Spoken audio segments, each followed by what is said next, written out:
Առանց Աստծո սերը գիտակցելու,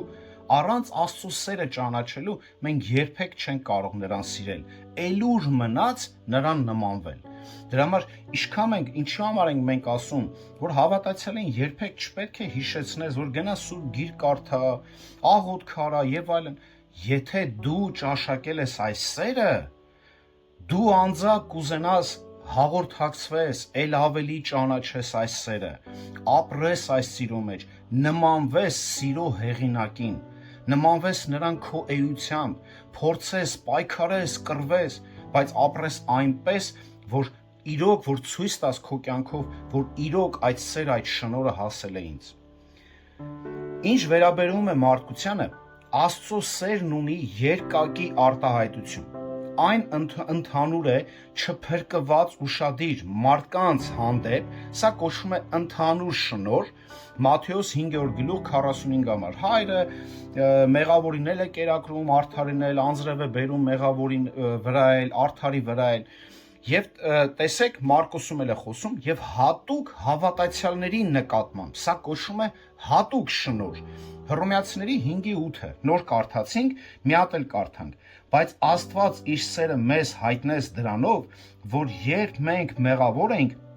Քրիստոսը մեռավ մեզ համար, նաև 15 համարը, բայց ձրի պարգևն այնպես չէ, ինչպես հանցանքը, որովհետև եթե մեկի հանցանքով շատերը մեռան, որքան ավելի մեծ է Աստծո շնորհը ու պարգևը մեկ մարդու Հիսուս Քրիստոսի շնորհով ավելացավ շատերի վրա։ Դրա համար կա ընդհանուր շնորհ, կա հատուկ շնորհ, եւ այս հատուկ շնորհը հասել է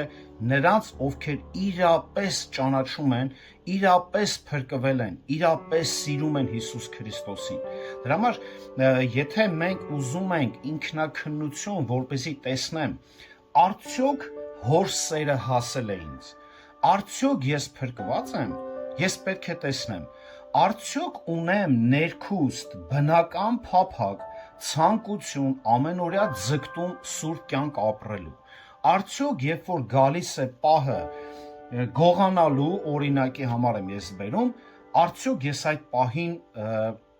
հանդիմանվում եմ եւ չեմ գողանում, արդյոք երբ որ լավ իմ ժամանակը տրամադրում եմ սուրբ գրքին, կարդում, ուսումնասիրում եմ, վայելում եմ իմ աղոթքների մեջ Աստծու հետ այդ հաղորդակցությունը։ Դրա համար եթե սրանք 1-2 հատկանիշներ են, բայց պետք է ես իմ առօրյան տեսնեմ, արդյոք համընկնում է փրկված մարդու հետ։ Դրա համար Հովհաննեսի գիրքը նորից ու նորից շատ լավ մեզ համար, հավատացյալներիս համար ինքնաքննության գիրք է։